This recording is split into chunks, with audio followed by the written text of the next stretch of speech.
She destroyed everything I loved, and I vowed to make her pay. They say the first stab always hurts the most, but the knife she plunged into my back was coated with a poison I couldn't see until it had already spread through every vein of my being. The moment I found out, no, the moment I knew, everything inside me shattered, cracked open, like glass dropped from a height. It wasn't just betrayal.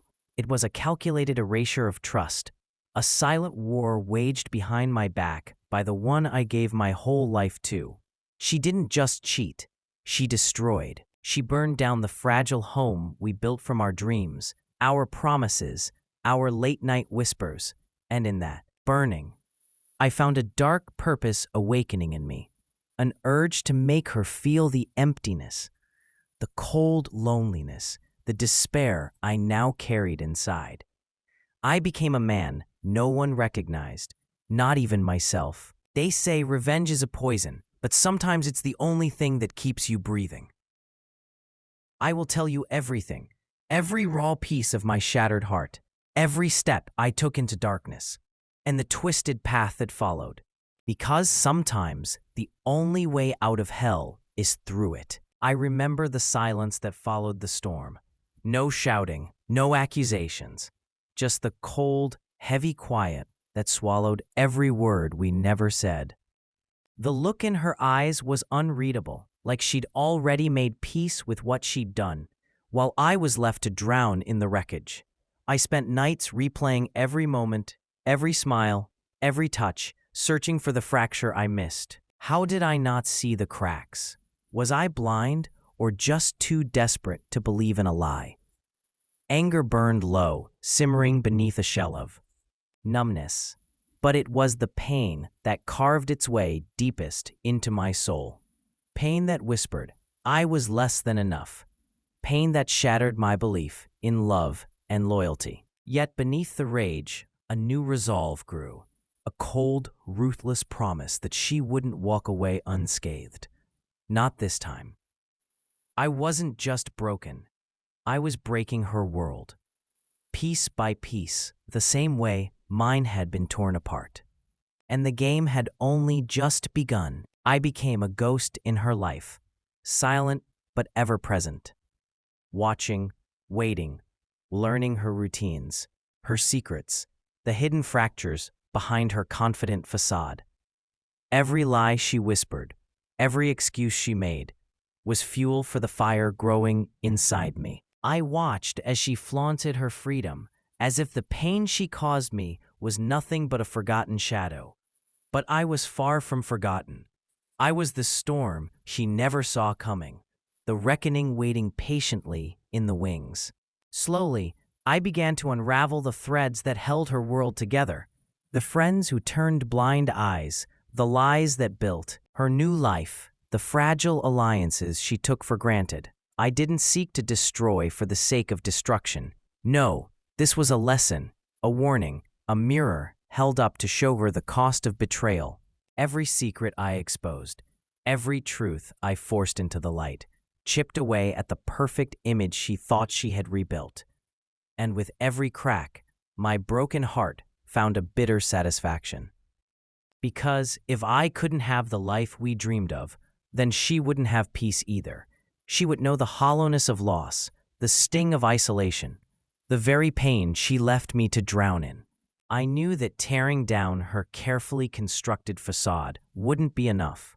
She had to feel the emptiness clawing at her insides, the same void that swallowed me whole. So I started to withhold the kindness she used to take for granted, the moments of grace that once bound us together. I became cold, distant, a living reminder of the love she destroyed. Every time she reached for me, she found only shadows, silence, or indifference. The warmth that once sparked between us was replaced by a slow, creeping frost. She grew restless, confused by the man I'd become, but I didn't care. This was my justice, my way of reclaiming the pieces she shattered. Watching her spiral, feeling her world crumble around her, was like swallowing bitter medicine. It burned, but it was necessary. I was no longer the man who begs for love. I was the architect of her reckoning. And with every broken promise I echoed back, with every truth I withheld, I could taste the faintest trace of peace rising within me. It wasn't forgiveness. It was survival. The irony is cruel. How quickly the tables turn when the hunter becomes the hunted. I watched as she grasped for control, scrambling to the friends who once smiled turned their backs. The whispered rumors that I spread like wildfire burned bridges she never thought would catch. I didn't need to say much. The silence between us spoke louder than words ever could. Each glance, each avoided conversation was a wound inflicted silently but deeply. I wasn't proud of the path I took, but the anger that fueled me was a wildfire I couldn't contain. I was no longer the broken man she left behind. I was a force she feared, and with every piece of her life that unraveled, I felt a cold vindication, a dark comfort in knowing that she understood, finally, the destruction she had unleashed. But beneath it all, beneath the vengeance and the bitterness, a small voice whispered that maybe this wasn't what I truly wanted, that maybe in hurting her, I was losing myself too. But the past doesn't wait for doubts, and the damage was already done. In the quiet moments between the chaos, when the adrenaline faded and the night stretched long and cold, I found myself staring at the ruins of what we once were. The man I had become was a stranger, shaped by betrayal and fueled by a hunger for retribution. But in the depths of that darkness, a cruel clarity emerged. The understanding that revenge was a double-edged sword, slicing not only into her world, but into my soul as well. I was building a fortress of bitterness and pain, but behind those walls lay a hollow emptiness that no act of vengeance could fill. I began to realize that my fury, while fierce and all-consuming, was also a prison, chaining me to a past I desperately wanted to escape. The woman who once was my world had become the architect of my torment. Yet in trying to break her, I was breaking myself. There was a time when I believed that making her suffer would heal my wounds. But now I saw the cruel truth. There is no healing in hatred, no peace in revenge. And yet, letting go felt like surrender, like admitting defeat to the very pain that threatened to consume me. I was trapped in a cycle, caught between the need to destroy and the desperate hope to be free. As days bled into nights and nights into endless restless hours, I found myself questioning everything: the choices I made, the man I became, the love I lost. The darkness I had embraced as a shield now felt like chains tightening around my chest. I was haunted, not only by her betrayal, but by my own reflection, a man twisted by anger and regret, teetering on the edge of a precipice. Sometimes I caught glimpses of the person I once was, a man capable of tenderness, hope, and forgiveness, and it terrified me how far I had fallen. The battle inside me raged on, a war between the desire for vengeance and the faint whisper of redemption. I realized that no amount of destruction would rebuild what was broken inside. The walls I tore down around her life mirrored the walls I built around my own heart, isolating me from the possibility of healing or peace. Yet, amid the ruins, a fragile spark of something unexpected began to glow: remorse. It wasn't loud or proud. It was quiet, like the softest ember after a fire. It whispered that maybe, just maybe, the path forward wasn't through ruin, but through acceptance. That the love I lost, the pain I bore, could teach me to be better, not for her, but for myself. And though the road ahead was uncertain and steep, I knew I had to try, or risk being lost forever in the darkness I had created. The days that followed were a battle, not just with her memory, but with myself. Every act of sabotage, every whispered rumor, every fracture I forced into her world came at a cost I hadn't fully reckoned with. The satisfaction I'd hoped for was fleeting, replaced by a hollow ache that gnawed at the edges of my soul. I saw in her eyes the same confusion and pain I felt reflected back at me, and I began to question what justice really meant.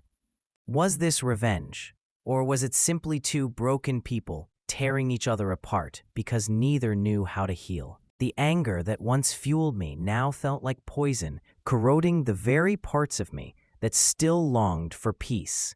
I started to understand that I couldn't undo the past by destroying her present.